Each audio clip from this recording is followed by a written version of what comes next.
Assalamualaikum warahmatullahi wabarakatuh. Alhamdulillahi rabbil alamin.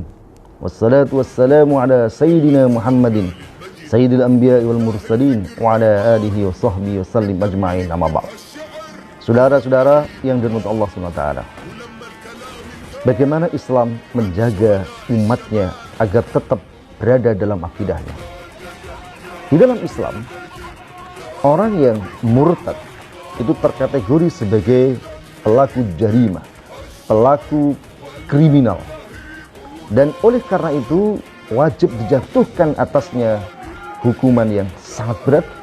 Hukuman itu tak adalah hukuman mati. Dalam hadis Imam Al-Bukhari, Rasulullah Sallallahu Alaihi Wasallam bersabda, "Man baddala dinahu faqtuluh." Siapa yang telah mengganti agamanya, faqtuluh, maka bunuhlah dia. Jadi hadis ini memberikan penjelasan yang sangat jelas bahwa orang yang murtad, orang yang mengganti agamanya dari Islam pada agama yang lain, apapun agama itu, maka hukuman kepada pelakunya adalah hukuman mati. Mengomentari hadis ini, Ibnu Abdul Bar rahimahullah beliau katakan, wa fiqhu hadzal hadis anna man irtadda an dinihi halla damah. Pengertian hadis ini bahwa siapapun yang murtad dari agamanya, maka halal dam, maka halal darahnya. Wa duribat unukuhu, dan dipenggal lehernya. Lalu beliau katakan, wal ummah mustami'ah ala dzalik, dan umat bersepakat tentang hal itu. Wa inna makhtalafu fi istitabatihi, sekalipun mereka berselisih tentang apakah ada istitabah, jadi mereka diberi kesempatan untuk bertaubat atau tidak. Saudara-saudara yang dirahmati Allah SWT, pertanyaannya adalah, siapa yang melaksanakan hukum ini? Yang melaksanakan hukum ini sebagaimana dalam urusan hudud, dalam perkara-perkara pelanggaran hukum lainnya, itu adalah daulah. Sebagaimana pada pelaku perzinaan, pelaku minum khamr, dan berbagai macam pelaku kriminal lainnya, yang wajib melaksanakan adalah al-khalifah atau al-imam.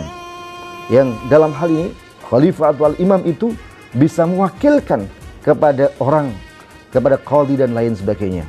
Tetapi intinya bahwa khalifah, imam atau negara lah yang punya hak dan kewajiban untuk menjalankan hukum ini. Dan tentu saja ketika negara tidak mau mengadopsi hukum ini, maka hukum ini akan terbengkelai. Dan seperti kita saksikan sekarang, betapa banyak orang murtad dengan mudah. Saudara-saudara yang dirahmati Allah SWT, mungkin ada yang bertanya, bukankah dalam Al-Quran disebutkan la ikraha fid din qad tabayyanat rusydu minal ghayy? Tidak ada paksaan dalam Islam. La ikraha fid din. Imam Ibnu Katsir dalam tafsir yang mengatakan tentang ayat ini, la ikraha fid din, itu maknanya adalah la tukrihu ahadan ala dukhuli fi dinil Islam. Jadi janganlah kalian memaksa seorang pun untuk memasuki agama Islam. Jadi kalau mereka non muslim, umat Islam sama sekali tidak boleh memaksa mereka untuk masuk Islam. Tidak boleh mengancam, memaksa, apalagi membunuh mereka. Jadi tidak boleh misalnya, kamu kafir, kamu harus masuk Islam, kalau tidak kupenggal kepalamu. Nah, ayat ini berlaku. Tidak boleh kita memaksa mereka untuk masuk Islam. Tetapi begitu mereka sudah masuk ke dalam Islam, menjadi muslim, maka tidak boleh mereka keluar dari Islam. Tidak boleh mereka murtad.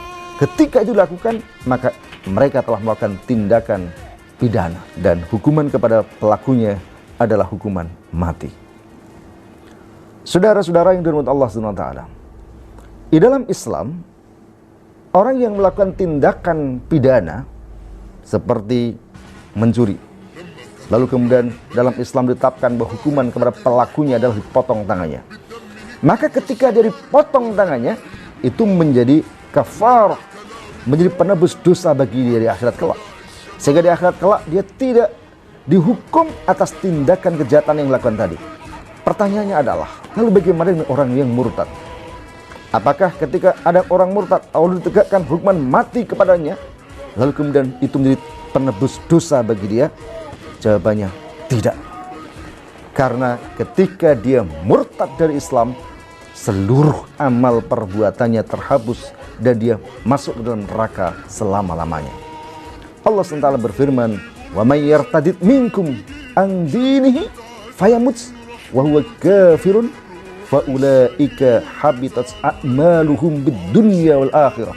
Siapa yang murtad dari agamanya di antara kalian, fayamut, lalu dia mati, wa huwa kafir, dalam keadaan kafir.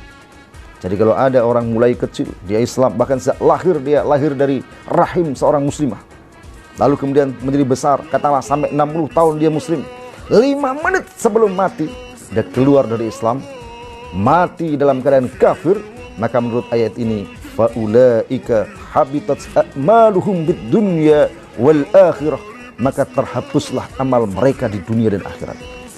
Jadi semua amal yang dikerjakan mulai kecil sampai menjelang mati tadi terhapus, tak tersisa. Wa ulaika ashabun narihum fiha khalidun, dan mereka menjadi penghuni neraka kekal selama-lamanya. Semoga kita terhindar dari semuanya. Assalamualaikum warahmatullahi wabarakatuh.